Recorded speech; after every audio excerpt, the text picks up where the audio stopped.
Okay, so the Jose Milublin, and if anybody wants to Google this, because I was driving and I'm like, Siri, what year did the Jose Milublin live? But Siri is just that good, So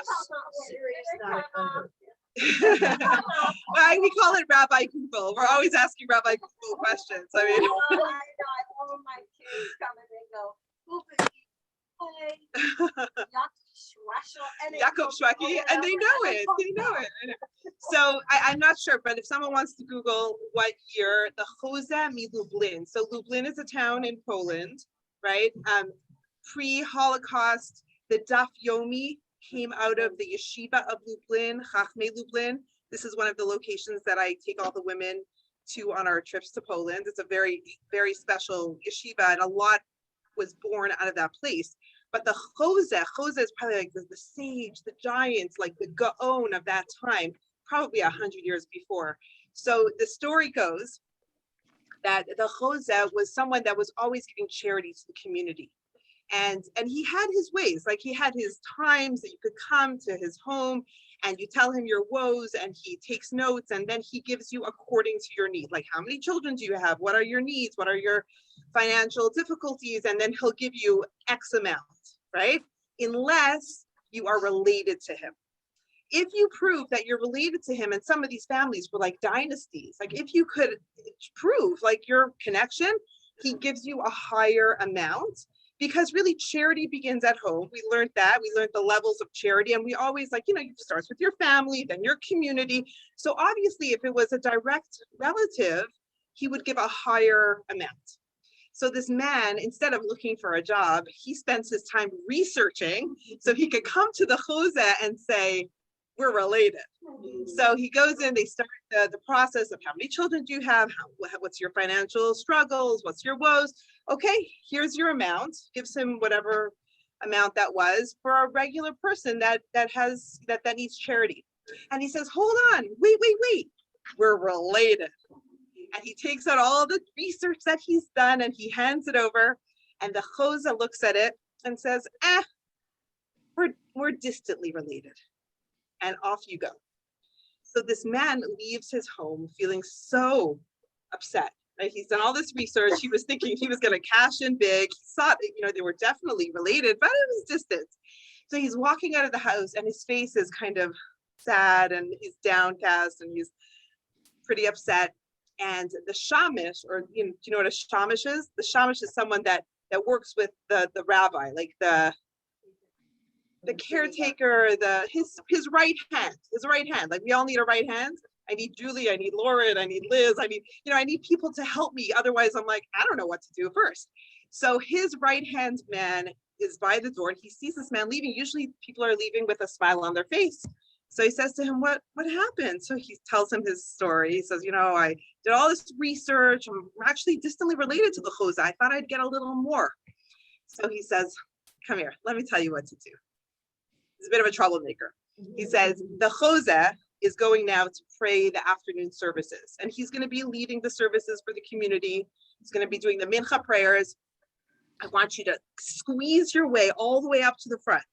And when he's doing the Chazarat Hashatz, which is the repetition of the Shemona Esrei, the Amidah, and he says the powerful blessings of the Shemona Esrei out loud, one of them is Magen Avot, which is evoking the strength of our forefathers and foremothers. It's evoking all of those that came before us, and we use their merits. There's chut for us, like who are we? We can't do it on our own. We need to hold on to them. So he says, so when you come to that, and when he's powerfully with so much concentration talking about the merit of our forefathers, I want you to say really loudly, it's distant relative. So that's what he does. He goes up there and he's just like, distant relative. So the Jose is very shaken by this. So after the prayers, he finds this man and he says, I am so sorry. Please let me give you more. You are a relative. A relative is a relative. And he gives him some more money and everyone's happy and they go on their way. But the moral of this story, and why I love this, is because there's no such thing as a Jewish person that is further away than another Jewish person. It's such a powerful lesson to us. Like, I've heard so many of my friends, my people in my life say, oh, I'm not that Jewish, or I'm a Reformed Jew, or I don't even know what that means. I'm like, what does that mean? Like, a Jew is a Jew. And sometimes we put ourselves in places where we say, well, I'm not, I can't even go there. I've had people say, like, I can't go to that.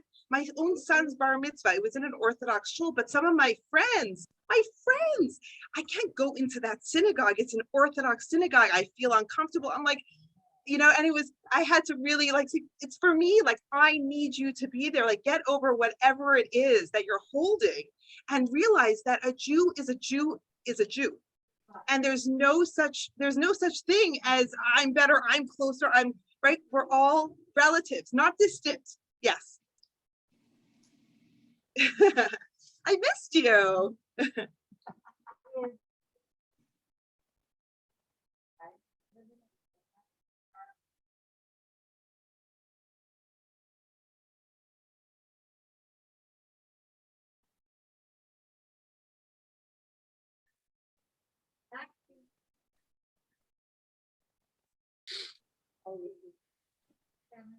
Yeah, so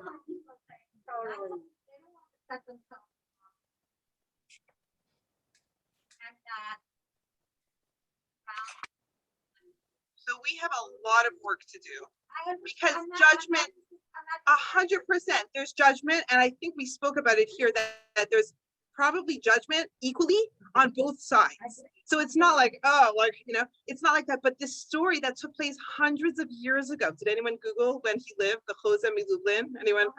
I'm assuming the 1700s, okay? What a great story to kind of shake us all up. It shook him up. He was wrong. There's no such thing as better or worse. I know that he was trying to do the right thing and give the right amount of charity, but it's if we're all holding on to the same forefathers. So my kids in the car, they're smart kids. They're like, well, Mom, is everyone really equal? I mean, what if someone converts to Judaism? They don't have the merit of the forefathers, right? They're new. So I was like, you got a good point there. So then the little boy that I give a lift, Rabbi Edward's son, is so smart. He's like 11 years old. He's like, yeah, but someone that converts to Judaism takes on the forefathers. And that's why we rename them Ben Abraham, the son of Abraham, or the daughter of Sarah. We literally, when they come into the Jewish people, it's as if their soul has always been a part of our nation. So, and we give them that name. They are the son. Is so endearing to be the son of Abraham. So, and the daughter of Sarah, that's their new name. So it's just for us to kind of like jolt ourselves. It definitely jolted this great sage, right? So, but I hear you, and we have a lot of work to do. That's what we're here to do right now. Okay, yeah. Whether you are Orthodox or Hasidic, that's the anti-Semite. Yeah, I love that. Yeah. Yeah, I love that. If you guys didn't hear that online, Regina says, if you're not sure where you fit in or what stream of Judaism you are, ask an anti-Semite. He will remind you, right? Hitler was what, right? When Hitler came to like, let's say Berlin is Jerusalem. People were very reformed, very settled, very happy with no one wanted to go to. Exactly. And some of them even said, but I converted out of Judaism. I don't, what's the word when we not affiliate ourselves? What's the word that we use all the time nowadays with genders? No, we say like, no, guys, I identify, right? Like, imagine Jews were saying, I don't even identify as a Jew, right? And it was Hitler that said, a Jew that's born a Jew will die a Jew. You can never get rid of your Judaism, which is so crazy, because last week I was speaking to a friend whose son converted out of Judaism. What does that even mean? She said, how terrible is it that our friend's son converted out of Judaism? You can't. Exactly. That's exactly what I said. There's no such thing. You could do, I mean, you know how many Jews are now studying Buddhism, and I mean, we have priests. There was actually a story that priest that was just buried in Israel, a priest from Poland, like towards the end of his life. I don't know what I didn't read the whole story, but a Jew, someone that's born a Jew, I mean, it's a Jewish soul. It's a DNA. It really is. I mean, has anyone here done 23andMe? Like your genetics? It's strong. It's strong. Like the genetics of it is strong, but I think the traits are so much deeper. Like the traits, the resilience. And on Saturday we spoke about from the Parsha Am Kashet Oref, the stubborn, stiff-necked people, right? Yeah, unbelievable. Yeah, on Saturday we had a fabulous story of someone, a soul, a Jewish soul that went through 25 years of a journey to get to where she needed to get to. It was so powerful. Okay, so yeah. Can I just say? Yes. I disagree with what you said because I've been in my daughter changes, and from the moment she started, no one has ever looked down at us. They've only embraced us. They thought accepting what daughter and son-in-law was doing was wonderful, and everybody's accepted us. I mean, I don't think. I've been in a few different Orthodox areas. Right. I think everyone is entitled to their experience. I've never found it. Yeah, and I think that it's going to be different because we all have different points of view. Like you're seeing it through your vision, you're seeing it through your vision. And there's no wrong. Everyone is entitled to their impression and their story and their perspective. And we all have, bottom line is we all have our work to do. So that's what we're going to do over here. Because this book is actually, it's phenomenal. We're going to start with a little bit of a history of Musar. So I'm going to go through like a little of the introduction and then the first part, which is what is Musar, to help us understand how this is supposed to help us grow in all areas. Really, this is called Everyday Holiness by Alan Marinis. And I'll take you through a little bit of the history of the Musar movement, because there's actually a revelation right now, or what is it called when something is like there's a rebirth, a rebirth, I would say, because this actually started, I mean, it goes all the way back to the beginning, but our first sources, let's say, the first Musar books were from the year 1000. Okay, so thank you. Okay, so we started last week by saying that we all have our homework to do. Like either you marry your homework or you give birth to it. That's the joke that Adrian Gold always says. But there's a certain work that we have to do, and the first challenge is figuring out what the curriculum, our life's curriculum, what that is. Because if we can look at our life and be honest with ourselves, and often it takes a little help from someone from the outside to really guide us, because sometimes we don't see our flaws, because, we spoke about this, how we see others' flaws very easily, glaringly, but when it comes to us, we rationalize a lot of what we do. So very often it's hard to pinpoint what your flaws are. It's easier to pinpoint what our strengths are. And we need to know what our strengths are and what our flaws are in order to help us figure out what this curriculum is. So for example, as I sat down last night with this chapter, I'm thinking to myself, my husband's out of town right now. So I asked my son, Shimshi, he's home. So I said, Shimshi, what's my biggest challenge? And he was like, what do you mean, Mom? I said, what's the issue that you've seen with me in your 17 years? Like, he's a smart kid. What is that issue that keeps coming up again and again? So he says to me, which one? And it's funny because then my husband called and I had the same conversation with him. What's my biggest challenge? And so he told me, and it's funny because I never would have chosen that thing. I never would have said that about myself. Like, no, come on, Gadi, I had to fight it through with him. But I mean, he was right. But sometimes we need someone from the outside to give us an objective observation, right? Of really where we struggle again and again and again. So part of this work is figuring that out. It's really, really vital and important. And we have to master it in order to live the best, most elevated life that we need to live. literally, like it's and it's better to do it younger. Like it's better to do it whatever age you're at. Like the earlier you could do it and get on the road to mastering that trait, that flaw, whatever it is, the sooner you nip it in the bud, the sooner you could live free. You're living free of whatever it is that's holding you down. So in the Torah, in the book of Deuteronomy, there is a mitzvah, and I'll just say it here in English, and let's just talk about it for a second. The mitzvah is, you shall circumcise the foreskin of your heart. What does that mean? What does that mean? We know that the circumcising, this brit milah of the skin of a male organ, right? We understand that is pulling back, but there's something we're trying to peel away. That's physically what is done. It's you pull back the skin. That's a brit milah. But how do you do that on your heart?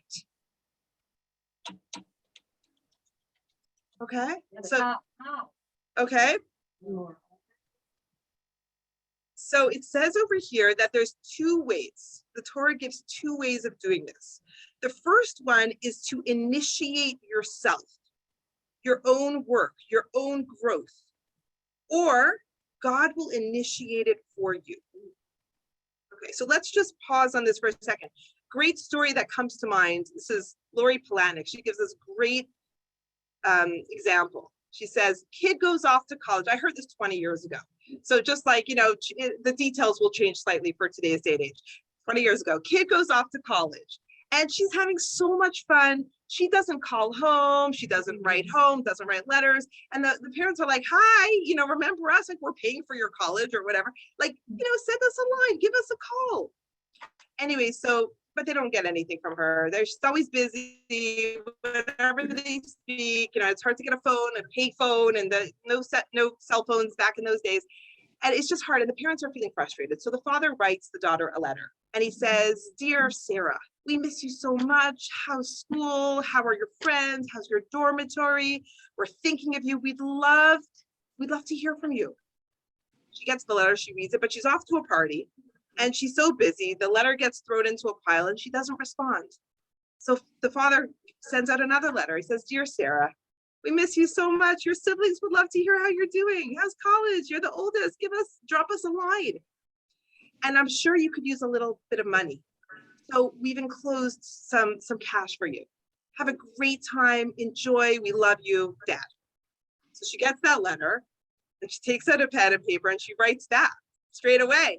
Dear Dad, college is great. I'm having a good time. Everything is good.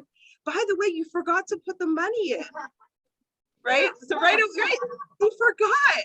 It was empty. She was shaking it out. There's nothing in there.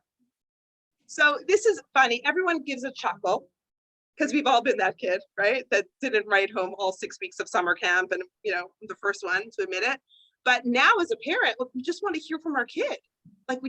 So sometimes God, so to speak, forgets to enclose the check or forgets to put what he promised into that envelope so that we wake up and we realize something is missing. There's something that I'm lacking. Or there's something that, I don't know, it feels uncomfortable. There's something that I need. Sometimes God gives us everything. Like we woke up this morning and okay. I was going to say it's a beautiful day, but it's not the most beautiful day, but yesterday was a beautiful day, right? And our eyes are working and we're all here and we're breathing and we're healthy. And thank God, there's so much, but God, so to speak, will leave something out, a kid is struggling. I don't know, you can't, there's a medical thing that's worrying you, whatever it is. And that wakes you up. God needs to initiate your growth. Either you need to circumcise your heart or God will do it for you. Okay? Questions, comments, thoughts. How do you guys feel about this? Think about your lives. Let's think about the growth, Jewish growth for 1 minute, because I've kind of been in this industry for, 20 years. Industry. I don't know how I got into this. I wanted to be a fashion designer, but somehow I got into the world of Jewish. I know, but I happen to, a soul designer. Yeah. Thank you. So in my experience, there's different people that come into Judaism, like come seeking, right? Very often, not always, there's a lacking. Someone is searching for something doesn't fit. There's just everything. And it's interesting in this book, Rabbi, he's not even a rabbi, right? Alan Marinis, he's not a rabbi, but he's really a great person, like high spirituality. I'll call him a rabbi, okay? Rabbi Marinis, he talks about how he had everything going for him. There's this whole paragraph in the introduction, how he had the best wife of 30 years and 2 successful daughters and the house in the nice suburbs and everything was great. He didn't need anything. And then let me try to find his words, because it's just so good. Only one thing fell apart. One thing fell apart. And it was my work, it was his career. And he made a mistake that turned into a crisis, and his company was collapsing. And what I heard from this whole paragraph, because like it's very humbling of him to be so open with, he made a mistake. His company that he built up was crumbling, and he realized, I don't have the morals and the values strong enough within me. This is what crumbled. He was missing something. He was lacking something. The guy that had everything realized he was missing. So what I call this, and I think all of us in our own lives have realized and have had this experience, that sometimes our breakdown can become our breakthrough. Does anyone experience that? Mm-hmm. It's the pain, it's being in the pit that realizes I need to get up. I need to do something differently. Something has to change. Last week we spoke about the hero's journey. Do you remember that process, that 8-part process? You could get the video from last week because it was really important. But in order to get up, we sometimes we have to be totally like lost. We need something. So he turned to Musar. And so I'm going to share with you a little bit now how Musar came about and how this could help all of us. Okay, so good question. Musar is actually slang. You know how like there's different ways of pronouncing things in Judaism? So I like to always talk like the original way, that it's like I say Shabbat and not Shabbos. Like Shabbos is the slang of Shabbat, right? Shabbos is Yiddish, but if you go to the word in the Torah, like the "sa" is like the way Ashkenazim use it in that's how they spoke in Poland. But if we use the biblical term, it's Shabbat, and we use the "t" and not a "s." Like, so there's different ways of talking. So the word Musar is actually the slang of the Hebrew word musar. Okay, musar, and that means to pass on. Like Misora. Misora is your heritage. We pass on our heritage. So there's actually 2 terms that I found that explain this. Let me try to find where I wrote it. Where did I write this? Okay. The 2 other words, that definitions of the word musar. So one is correction and another is instruction. Correction or instruction, the way that I always thought, because musar, like to give musar, when you give musar to someone, you are rebuking them. You're telling them off.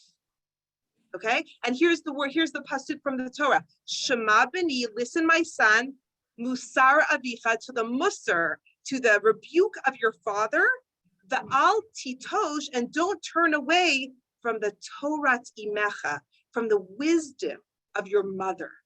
The father was giving the rebuke, and the mother was the motherly one that was giving the love. That's how she gave over Jewish continuity. It was with love.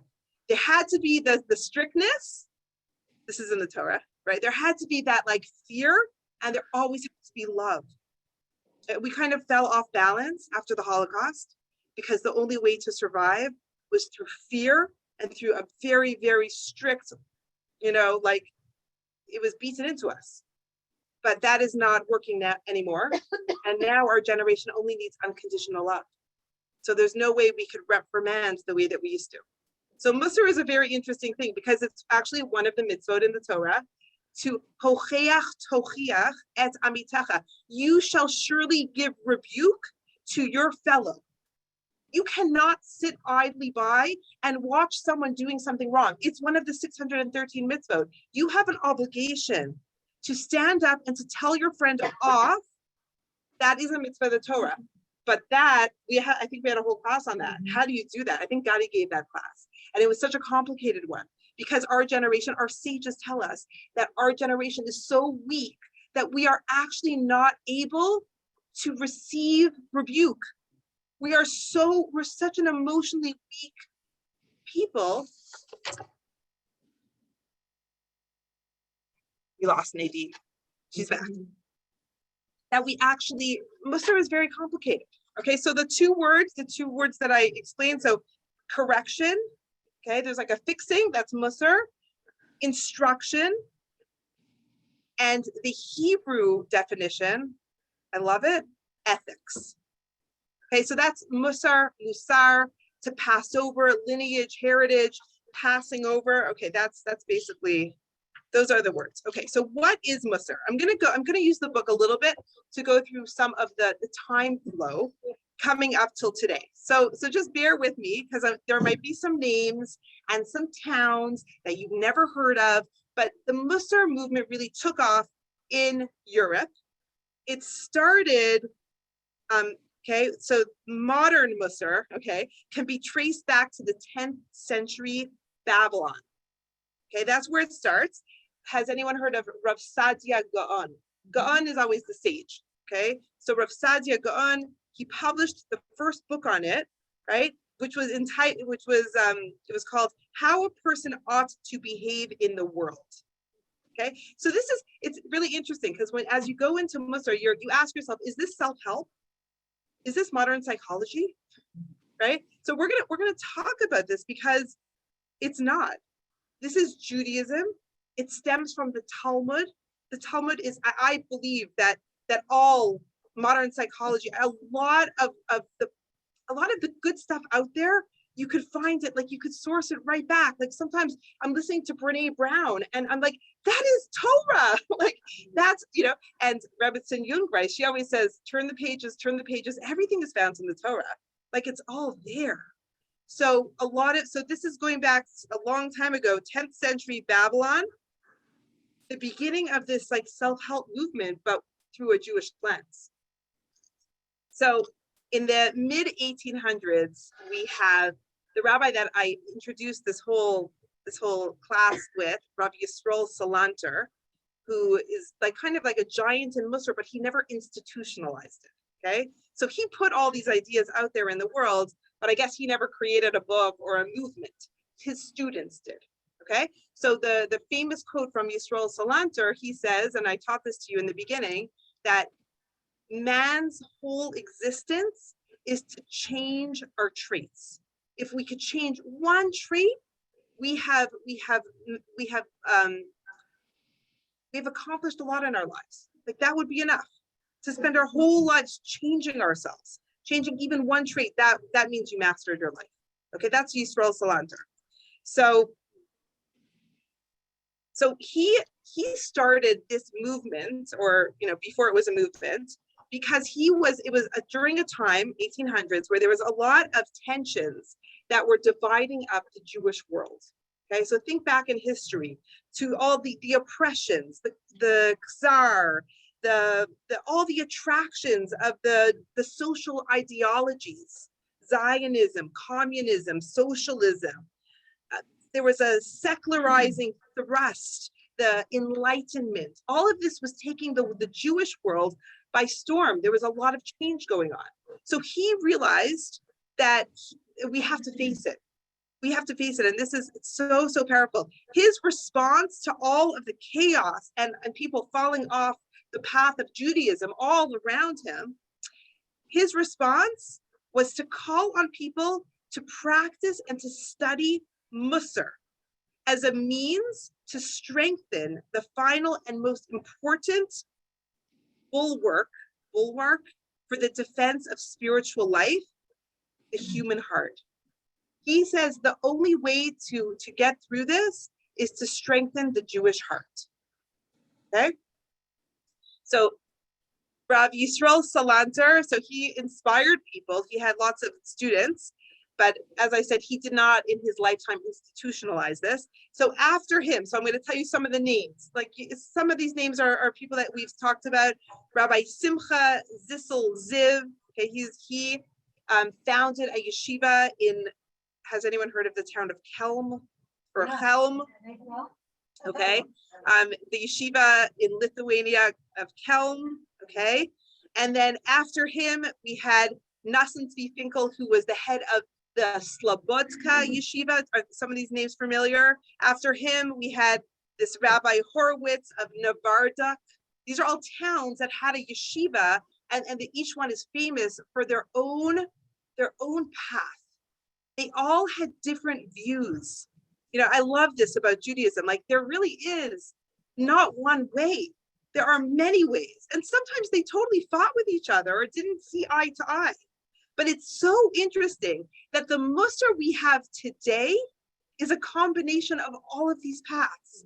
At the time, going back hundreds of years ago, they thought we are so different from the other one.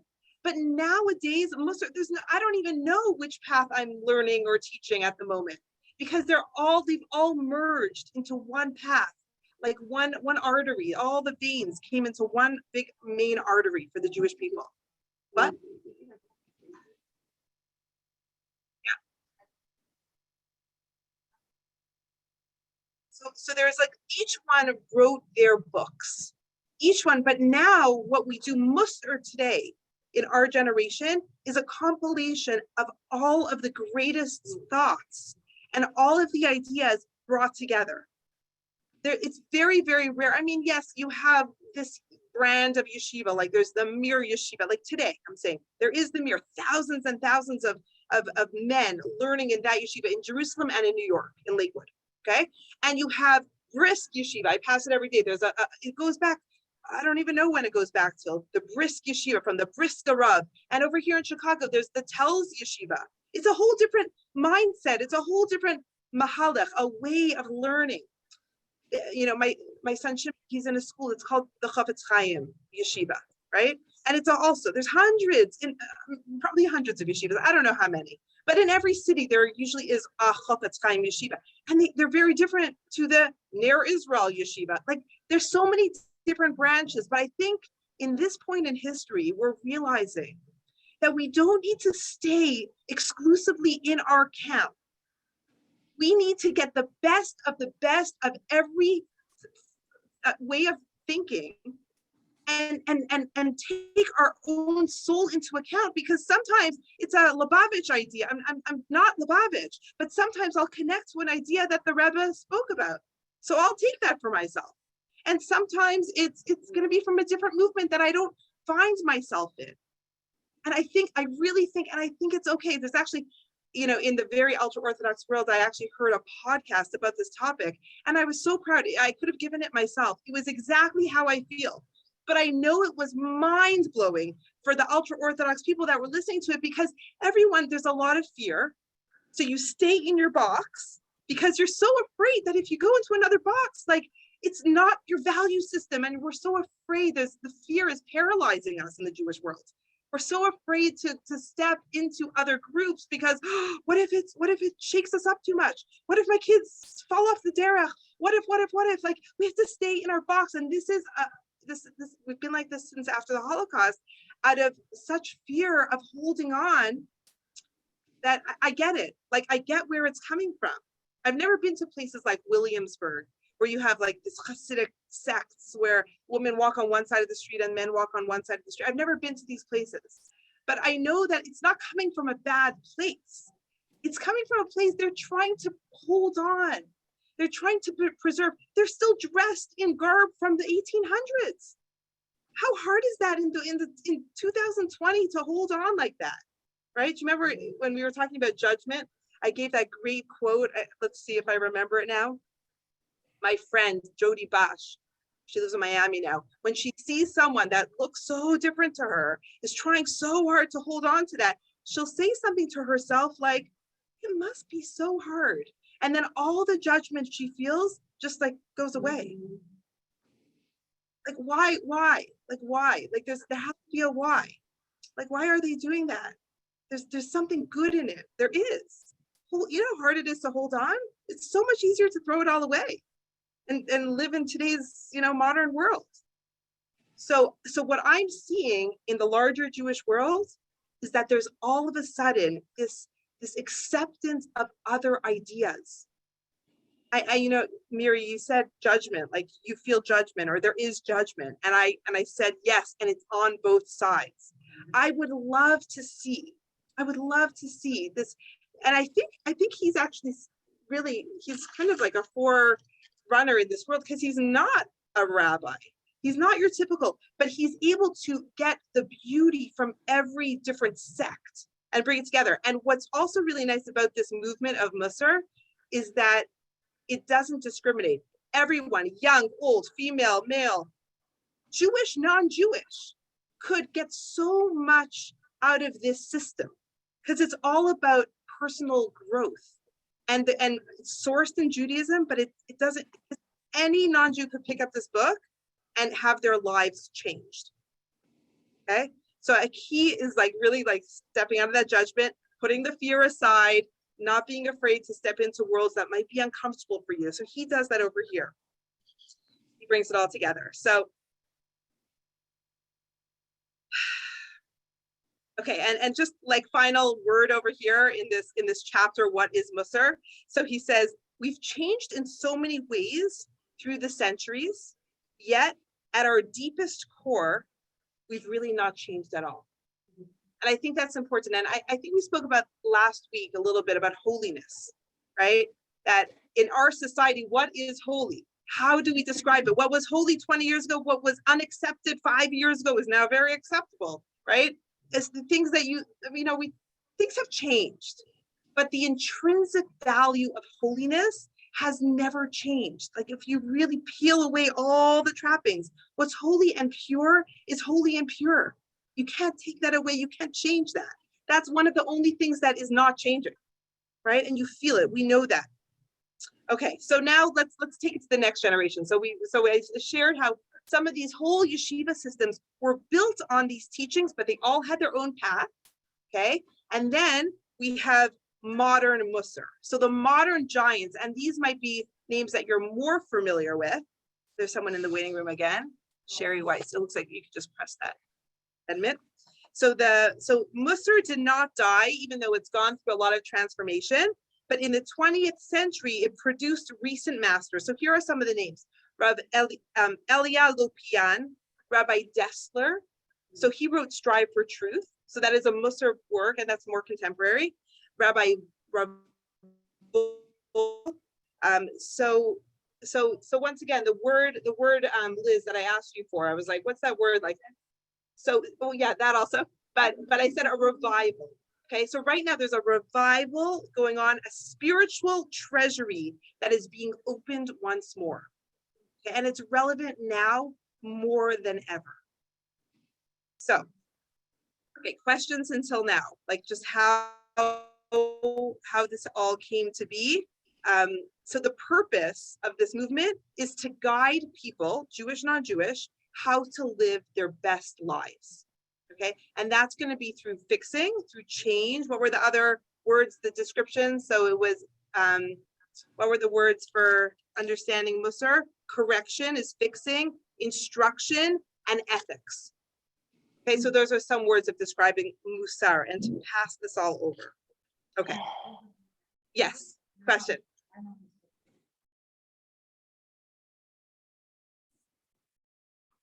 Oh, you really want to know? It was, I fought him on it because I do agree, but it was hard for me to hear it. That's why you really need someone to like really, but it was like not the right moment. Like the kids were fighting and I was like in the middle of supper time and I'm like, I think Gutty, but he was totally right after I like thought about it for 3 seconds. So it's cute. My son didn't want to tell me what he thought. He probably would have given me another answer, right? Because I think children see, like they see different.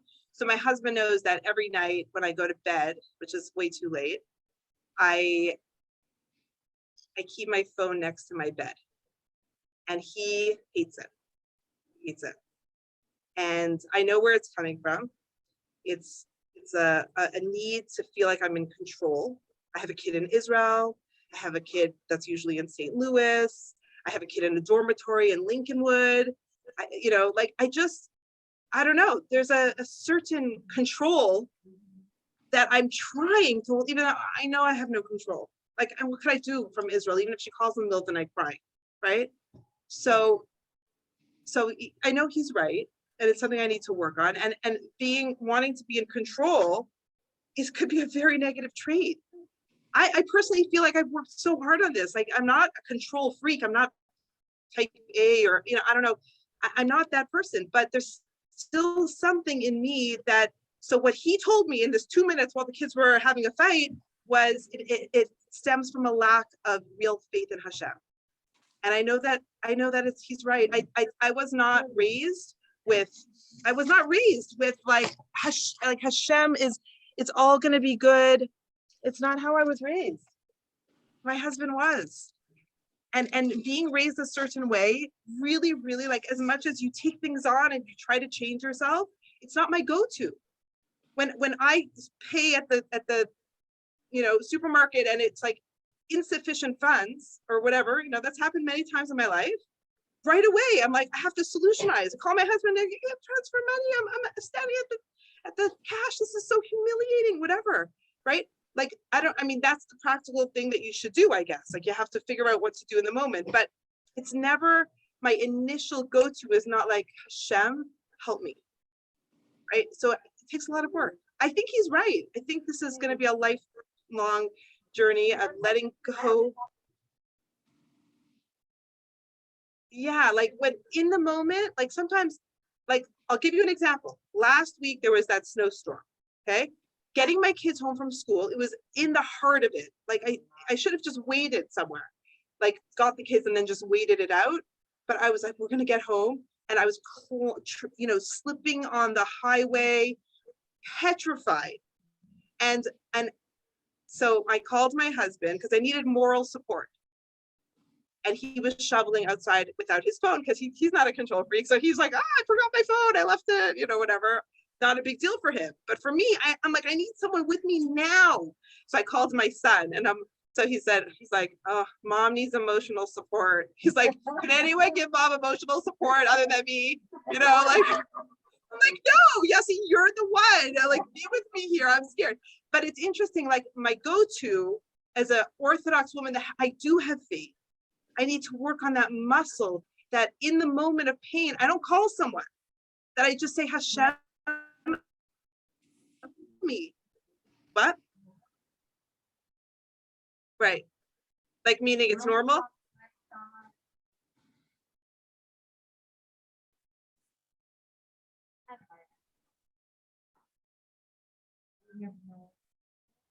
I know.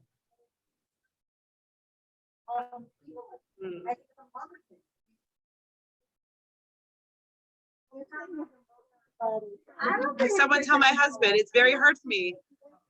So there have been nights that I'll put it like in the next room or outside, that he set up a whole charging station in the next room. He puts his phone away. He has no problem with that. And like, I wake up in the morning and I check. It's different. I know, but there's something in it for me. I mean, he feels like it's a bigger issue, and I need to let go. And there are times in my life where I have really let go, and I never regretted it. Like, sometimes you need to, just for intimacy reasons, you just need to let go. Like, stop making a shopping list in your head. Like, just be fully present with the person you're with right now. Right? It's just, I know that I have a way to go with it. And then the faith thing is, I want that to be my go-to. And that's why we have 120 years, hopefully, on this earth too. And I hope I'll master parts of it by the time I'm 50 and 60, so that I can enjoy life more fully. Like, when we master it, it's not like life is over. We have plenty to work on. But imagine being freed. It's a freedom. It's a freedom. I mean, my husband has that freedom. I mean, he has other issues. I'm like, ask me what your issue is at all. Right, I know. I know. So maybe he can't fully understand. Maybe I feel so supported by you guys over here. Yeah. Yeah. Yeah. Yeah. No, really? Yeah.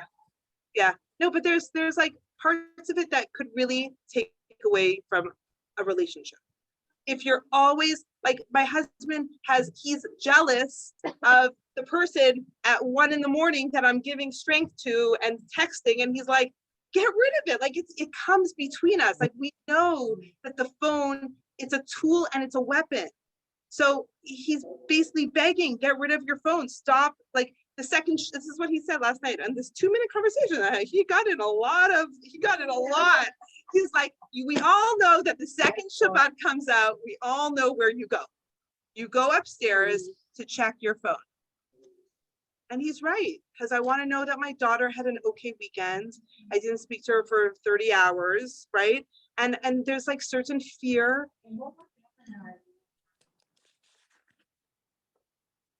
Well, like we can't go back to not having it, right?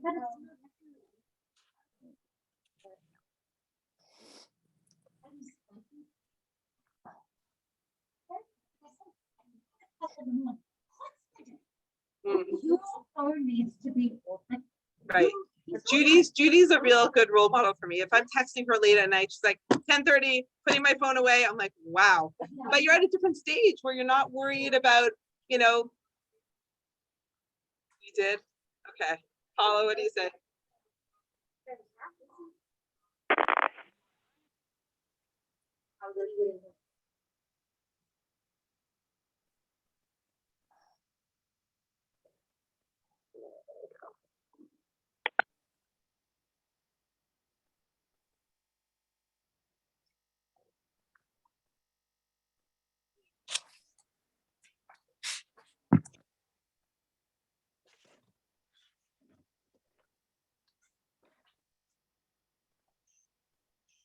I've lost sound.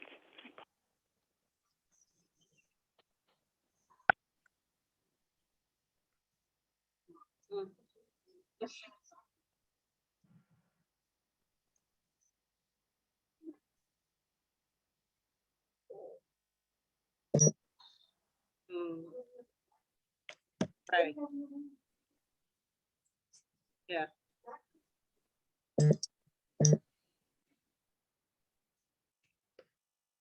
Right.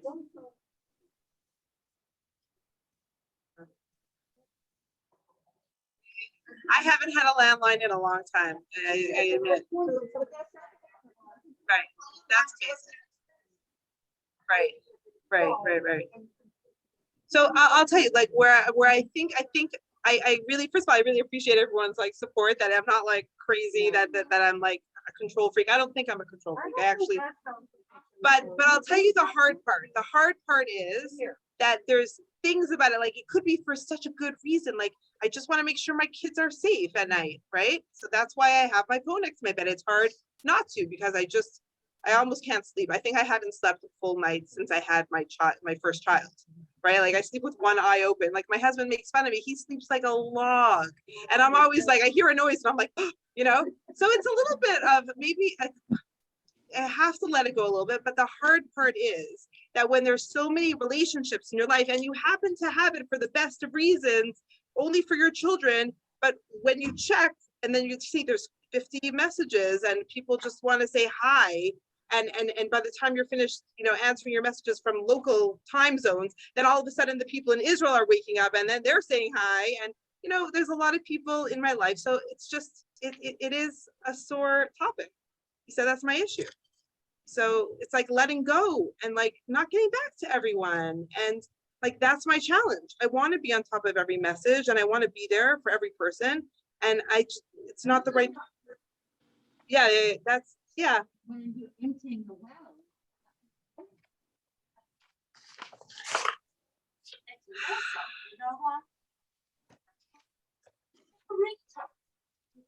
Yeah, I do have that. I do have that.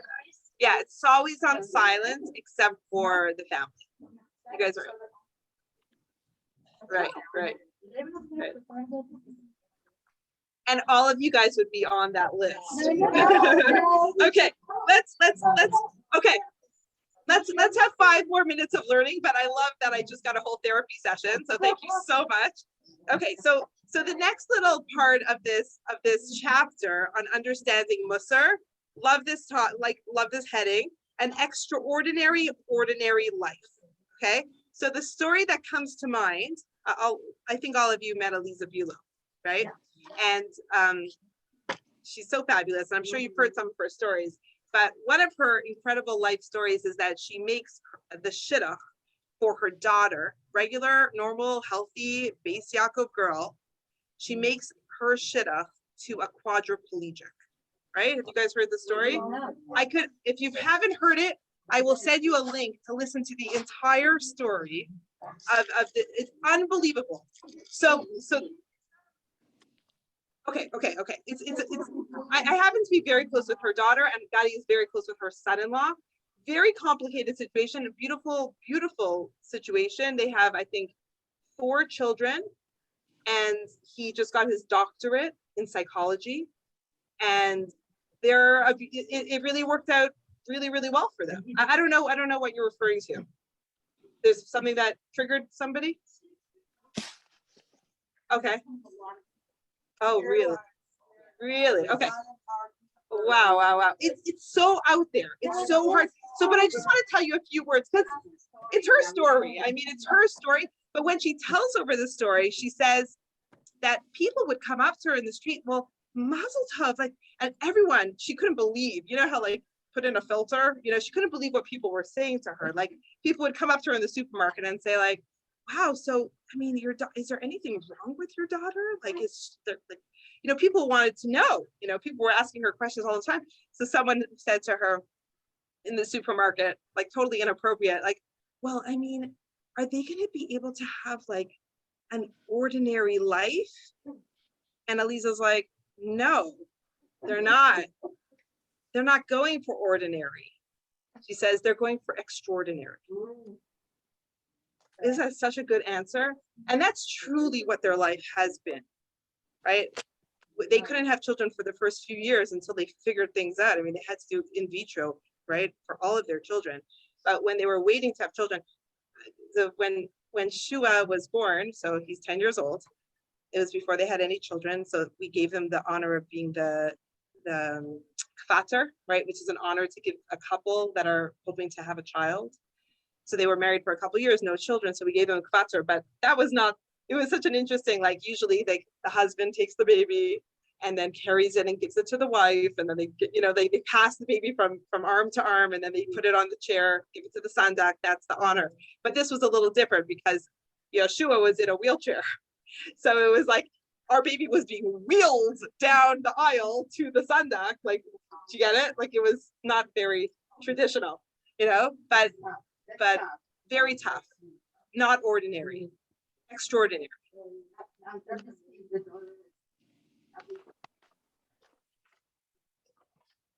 Oh, no. I mean, she dated him. She fell in love with him, and they're building their lives together. I mean, it was the mother's idea, but I mean, no one is forced into marriage. There has to be everything there, like, all the connections. And even before she went out with him, she had to really wrap her head around, like, is this even a possibility? Because she didn't want to break his heart. So she put a lot of thoughts into it. She is an extraordinary woman. Extraordinary. So that's so they actually just moved to Cleveland for him to do, he's doing his residency. He's becoming a doctor of psychology. Yeah, he's tremendous giant, brilliant mind. Even, just to get out of bed it's a humbling experience, right? And I mean, he's learned to drive a car. He has a special car. He's wheelchair bound, but he's living life to its fullest. I mean, it's unbelievable. So anyway, so I brought that in because the chapter over here, the extraordinary, ordinary life. So I'm going to give you guys a quote over here from one of the Musar giants. Okay, so in the 20th century, he says that a person's primary mission in this world is to purify and elevate his soul. To do that, we must walk the way of the soul. And Musar has been developed to guide. Hi, music. Okay, so going on over here on this path. So it says here, Musar is not self-help. Its purpose is that you will gratify all your desires, but that you will become the master of your desires. So you can fulfill the potential of your higher nature. So there's a famous story of one of the Musar giants, Rav Israel Salantar, right? It's also brought down that the Chavetz Chaim had a similar story. But the story is that as a leader, right, that wanted to change the world, they realized that they had such limited, I mean, we didn't have Instagram and Facebook, and you didn't have a big reach in those days. So as much as their heart was to change the Jewish world and the world with these ideas, they realized that they couldn't. They just couldn't, right? They didn't even have email, like nothing. I mean, no phones. How do you spread ideas worth sharing without TED Talks, how do you do that back in the 1800s? So he realizes he's failing at his mission of changing the world. So he scales back and he realizes here he is living in the town of Radin, I think it was Radin in Poland. And he realized maybe I'll change my hometown. So he goes out and I can't imagine what his efforts were in really spreading his revolutionary ideas of changing your heart, of circumcising your heart, peeling back all the boundaries so that you could be your truest best self.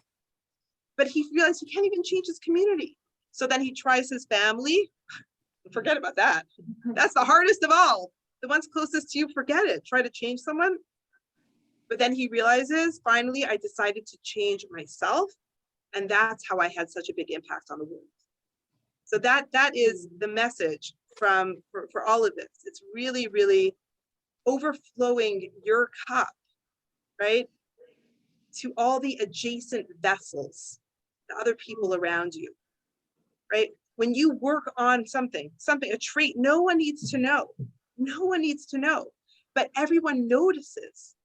If you remember from last week, that hero's journey, so when we got to that last step, it's called 3D change. It's when you make a change in your life, every other area in your life is affected by it. Every relationship is affected by your personal growth. You are a better friend, mother, daughter, employee. You're because you've healed something in you. You fix something, so it overflows, and that's when it overflows into all the other vessels, other people. Okay, so that's the first chapter, and I just want to, maybe I'll just end with one observation, an observation that I have made. This is going back. Wow, we left Israel 11 years ago, so for the decade that I lived in Israel, my first job was I was a seamstress, and I had a head covering business. Wow. So I made like scarves and like beautiful things, and I sold them to all the boutiques in Jerusalem.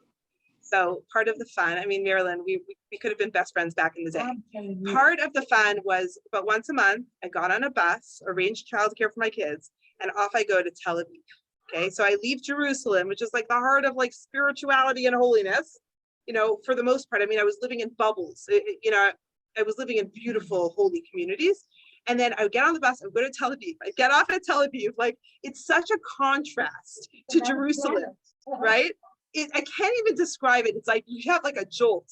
And I spend my day in Nachalat Binyamin getting fabrics and getting all the fancy, like I would get ends and all these sequins and beautiful. I loved every second there. And then I'd go back to the bus stop and wait for my bus. And so one time, like sometimes like you're in a place and you just kind of like, you're watching. I feel like what's that profession when you just observe different, what's it called when you are anthropologist? I think I need to be that in my next life. I love like just noticing and just like, wow, so interesting. So there were back in the day many like punk looking people, Okay, spikes, tattoos, piercings, gauges, all of that, right? And being that I was living in Jerusalem, I didn't see that in Jerusalem so often. It exists in Jerusalem also, right? But here I am in Tel Aviv, and I'm just watching, and I'm thinking to myself, you're not in Italy, Eve. You're not in Portland. It's before my Portland days. I'm so used to it by now, I don't even notice it anymore. But I just said, you're in Israel. So chances are all of these people are Jewish, right? So what is it that why? Like, how could someone have so many tattoos? How could someone have so many piercings on their face? How could someone have so much hair dye in their hair? Like, just all these things. I was just curious, because this is a Jewish brother or a Jewish sister. And I almost wanted to go up to them and give them a big hug, because what I realized was there's a physical realm and there's a spiritual realm. When we are lacking something and we don't know how to tap into something real that really feels right, we will keep going in the physical way. Part of our job is to improve, right? On a spiritual way, our whole job is to be born and to improve and to change ourselves. But we don't know how to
Did everyone get cut off? Yes.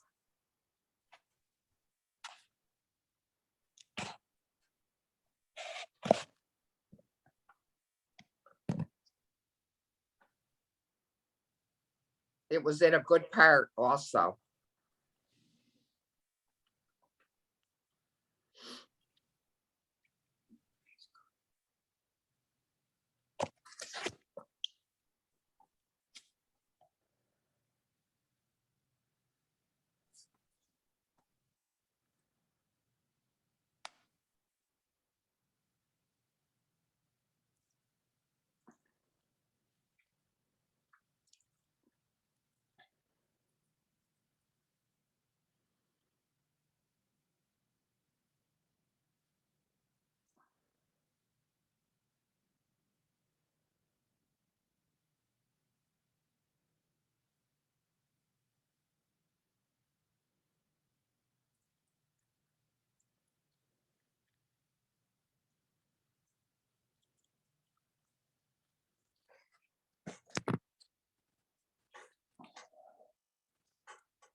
Well, it's a violation of international law for sure. I think it looks like an invasion, and this is why, several weeks ago, when President Biden used the word minor incursion, that choice of word just coming back to haunt us a little bit right now, I think. But I think we have to have a big discussion, a family discussion about what an invasion is these days.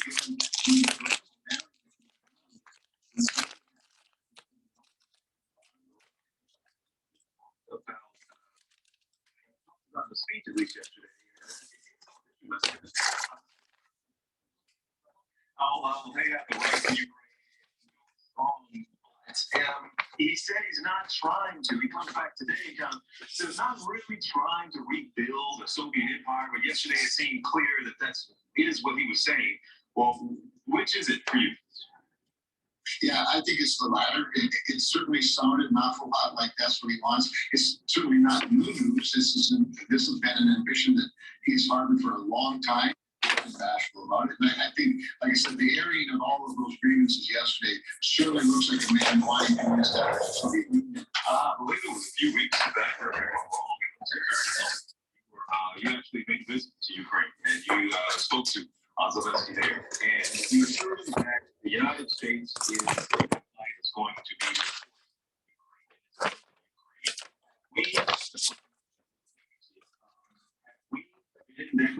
Are we giving the type of support you'd like to see, and is there more we could be doing? Well, there certainly is, for sure, and I'm not advocating use of. I don't know that anybody really is. Obviously, we are not facing should anything spill over because we have five operations. But I do think we could have been stronger. I think we should have some preemptive sanctions that recognize the fact that he's already in violation of international law, the fact that he has engaged in pretty significant cyber attacks on the States.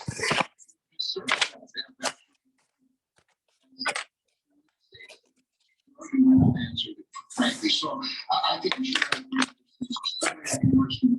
have you look at where we are today now with Germany, shutting down Nord Stream or ending the prospect of certifying it at least anytime soon. Had that been done earlier, I think Vladimir Putin Senator Kramer. It's good to have you here on the show with us. Certainly hope to see you down the road. All right, thanks so much. Thanks for the opportunity. All right, folks, stay with us here. Coming up on GMA 3, guess I'm going to check in with. Yes, there she is, adventuring Amy. I think that's the first time we've got her already. Yes, we're going to check in with Robot. Let's talk about our extraordinary expedition. Stay with us for that.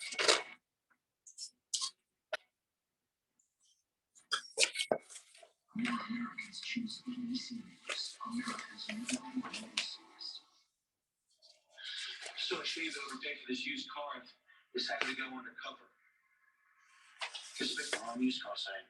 Remember, if you don't see me, you're not seeing the most accurate price. Shop in Carfax. You won't have to overpay on a used car again. Hey, Beth, how we feeling? Good. Yep. Moving. Shop millions of great deals, all with a free Carfax report. Only at the all-new Carfax.com. To be a thriver with metastatic breast cancer means asking for what we want and need, and we need more time. So we want Kisqali. Women are living longer than ever before with Kisqali. Taken with an aromatase inhibitor or fulvestrant in postmenopausal women with HR-positive. Kisqali is a pill that significantly affects disease progression versus antibiotics. Kisqali can cause lung problems or an abnormal heartbeat, which can lead to death. It can cause serious skin reactions, liver problems, and low white blood cell counts that may result in severe infections. Tell your doctor right away if you have new or worsening symptoms, including breathing problems, cough, chest pain, a change in your heartbeat, dizziness, loss of appetite, abdomen pain, bleeding, bruising, fever, chills, or other symptoms of an infection, a severe or worsening rash, are or plan to become infected. Avoid grapefruit during treatment. Ask your doctor about living longer with Kisqali. Expensive vitamin C cream to dull the growth. New Omega vitamin C gives you 2 times brighter skin. Hydrates better than the $100, $200, even $400 cream. illness? So, turn up your results with new Olay Vitamin C. Shop the Quick Vitamin C collection at Olay.com.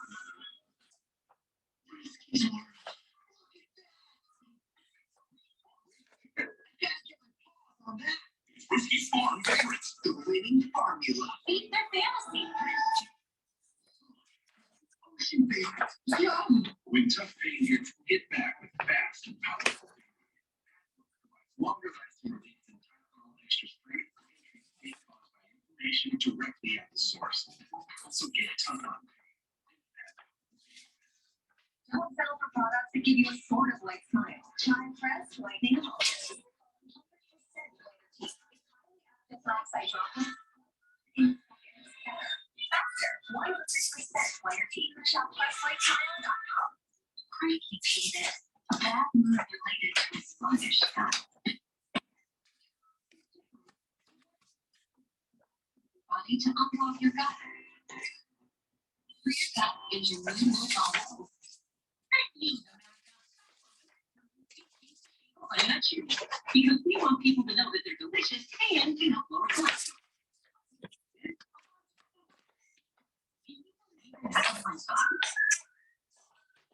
Allergy sufferers is my favorite Zyzal bedtime story. It's about the time when allergy symptoms ruin people's sleep and make them miserable the next day.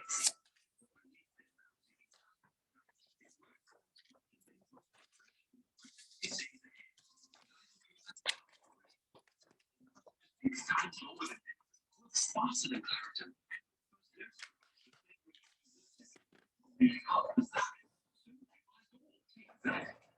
Night.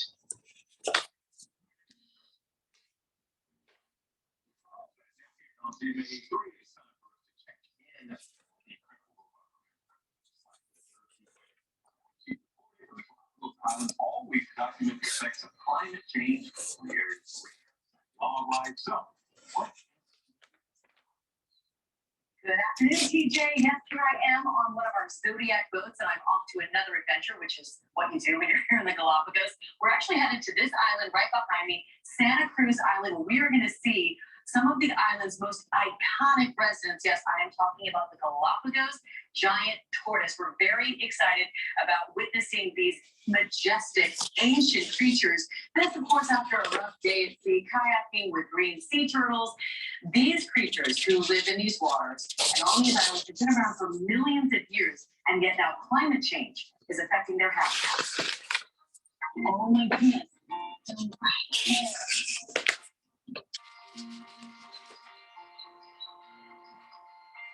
The Galapagos is home to animals found nowhere else on the planet.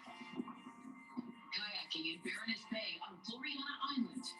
Sea turtles poking their heads above the waterline.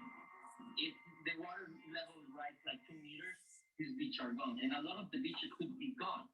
And the sea turtles rely on the beaches. What's more, these turtles primarily feed on algae, dependent on cool water. When the water gets warm, the algae doesn't grow. Exactly. Throughout the day, the island's variety of wildlife is on full display. Listening to them. At dawn, a rare sighting, a pod of flamingos feeding and squawking. To spot these feathered friends, you have to travel inland where they gather in lagoons. Their feathers appear brighter and pinker than flamingos found elsewhere because of the crustaceans they feed on here. The wildlife here is so unique because the islands sit at the convergence of 3 major currents, creating 5 different bioregions, making it possible for cold weather animals and tropical animals to coexist. The delicate balance of life in the Galapagos depends on cold water currents from the Antarctic rising to the surface here, bringing nutrient-rich water to the animals.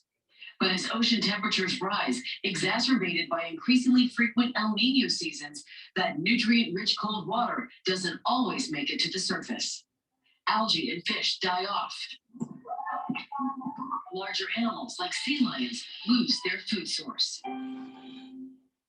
You know I love my mountains, TJ, and we are headed up to those right over there in Santa Cruz, also to an area called the Cloud Forest. This is one of the most endangered ecosystems in all of the Galapagos. Only 5% of its original cover remains today, and that affects so many beautiful bird species here in these islands. And I also just want to point out, do you see how calm it is? I'm in the middle of the Pacific Ocean. It is a glorious day today. I wish you were here.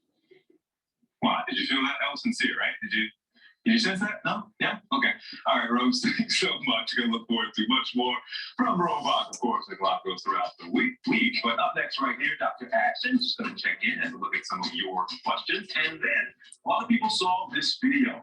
A fight at a mall between two teenagers. A lot of questions for the way the police officers responded to the moment. We're gonna talk to the teen, his mom, and attorney Ben Trump. Stay with us on JMA Report right back.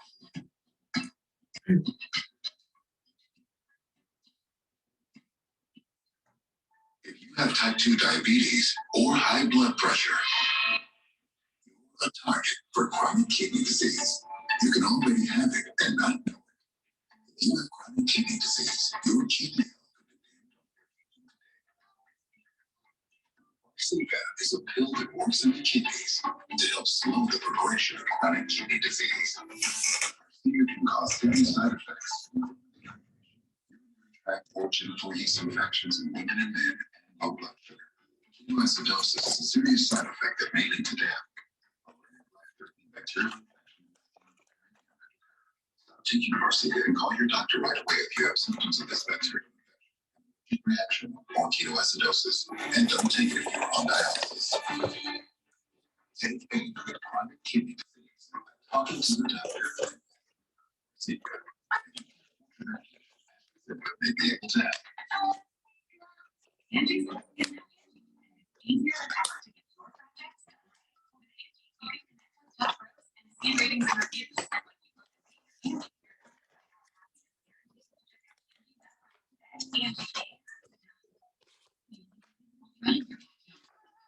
Cause deadly heartworm disease for your dog, but not if you protect him every month with HeartGuard Plus, the #1 choice of dogs.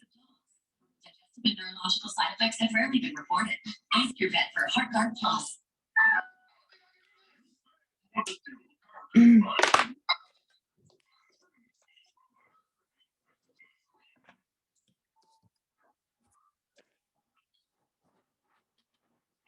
Your cricket. So snot-covered laundry, only one will be sanitized. And Lysol laundry sanitizer kills 99.9% of bacteria. Detergent alone can't. Clean is good. Sanitize is better. Look at these